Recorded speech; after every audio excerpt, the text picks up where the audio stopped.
સવારે જો આપણે પેટ ભરાય તેવો હેલ્ધી બ્રેકફાસ્ટ કરીએ તો બપોરે મોડા સુધી ભૂખ નથી લાગતી અને આખો દિવસ શરીરમાં સ્ફૂર્તિ પણ સારી રહે છે. તો આજે આપણે વેજીટેબલ્સથી ભરપૂર ટેસ્ટી અને હેલ્ધી ઓટ્સ સોજીની ઉપમા બનાવીશું. તો સૌ પ્રથમ કડાઈમાં 1 કપ સોજી લઈ તેને ધીમી આંચ પર 4 થી 5 મિનિટ માટે શેકી લઈશું.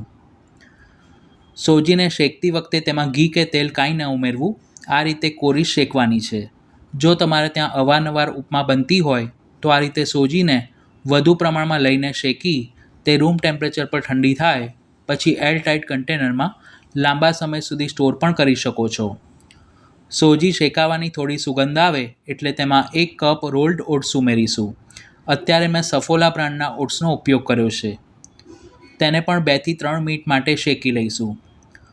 એકલા ઓટ્સની ઉપમા બનાવીએ તો તે પ્રમાણમાં ચીકણી બને છે, પણ આ રીતે સોજી અને ઓટ્સ બંનેનું માપ સરખું રાખીએ તો ઉપમા સરસ ટેસ્ટી બને છે. હવે ગેસ બંધ કરી તેને એક પ્લેટમાં કાઢી લઈશું. તે જ કડાઈમાં 1 ચમચી બટર અને 1 ચમચી તેલ લઈ તેને ગરમ કરવું.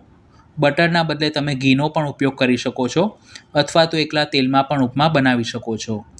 તેમાં 1 ચમચી રાઈ અને 1 ચમચી અડદની દાળ ઉમેરી રાઈ સરખી ફૂટે અને અડદની દાળ થોડી ક્રિસ્પી થાય ત્યાં સુધી સાંતળીશું.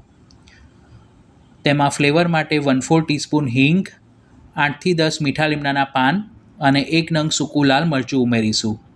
ડાયાબિટીસ અને હાઈ કોલેસ્ટ્રોલના પેશન્ટ માટે ઓટ્સનું સેવન ખૂબ જ ગુણકારી છે. ઉપમા સરસ ક્રન્ચી બને તેના માટે 2 ટેબલસ્પૂન કાચા શિંગદાણા અને 5 થી 6 નંગ કાજુના ફાડા ઉમેરી તેને અડધી મિનિટ માટે સાંતળી લઈશું. બધી જ સામગ્રીના માપ ડિસ્ક્રિપ્શન બોક્સમાં આપ્યા છે. પછી તેમાં 2 નંગ બારીક સમારેલા લીલા મરચાં અને 1 નંગ બી કાઢીને સમારેલું ગ્રીન કેપ્સિકમ ઉમેરી તેને વઘારની સાથે મિક્સ કરી સાંતળીશું. જે લોકો ડુંગળી ખાવાનું પસંદ કરતા હોય તેઓ વઘારમાં પહેલાં સમારેલી ડુંગળી સાંતળે અને ત્યારબાદ તેમાં બાકીના વેજીટેબલ્સ ઉમેરી શકે છે. તેમાં અડધો કપ પારબોઇલ કરેલા લીલા વટાણા અને 1/4 કપ પારબોઇલ કરેલા સ્વીટ કોર્ન ઉમેરી તેમાં વેજીટેબલ્સના ભાગનું સ્વાદ પ્રમાણે મીઠું અને થોડું પાણી ઉમેરી તેને ઢાંકીને 2 થી 3 મિનિટ માટે કૂક કરીશું. આમ કરવાથી વેજીટેબલ્સની કચાશ દૂર થશે. ઉપમા બનાવતી વખતે તમે પોતાના મનપસંદ વેજીટેબલ્સ ઉમેરી શકો છો. આ સ્ટેજ ઉપર આપણે જે ઓટ્સ અને સોજી ડ્રાય રોસ્ટ કરીને રાખી હતી તે તેમાં ઉમેરી મિક્સ કરીશું. અત્યારે આપણે જેટલું માપ લીધું છે તેમાંથી 5 થી 7 વ્યક્તિને નાસ્તામાં સર્વ કરી શકાય તેટલી ઉપમા તૈયાર થશે. હવે ઓટ્સ અને સોજીના ભાગનું સ્વાદ પ્રમાણે મીઠું ઉમેરી બીજા ગેસ ઉપર મેં 5 કપ અથવા તો 1 લીટર પાણી ગરમ કરીને રાખ્યું હતું તે તેમાં થોડું થોડું કરીને ઉમેરતા જવું અને તાવેથા વડે મિક્સ કરવું, જેથી તેના બિલકુલ પણ ગાંઠા ના રહે. જેટલી સોજી અને ઓટ્સ લીધા હોય તેના કરતાં અઢી ગણું પાણી લેવું. જો તમે ઠંડુ પાણી ઉમેરશો તો પણ ઉપમા પ્રમાણમાં વધુ પડતી ચીકણી બનશે.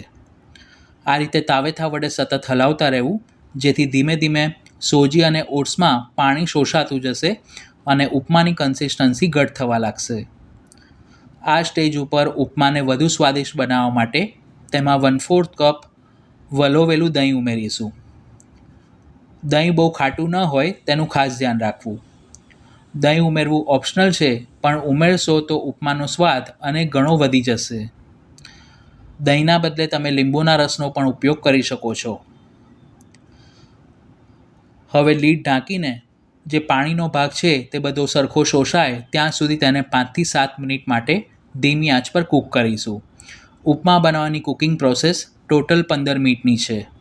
આ રીતે ઉપમાની કન્સિસ્ટન્સી મધ્યમ ઘટ થાય પછી તેમાં આપણે 1 નંગ બી કાઢીને સમારેલું ટામેટું ઉમેરીશું.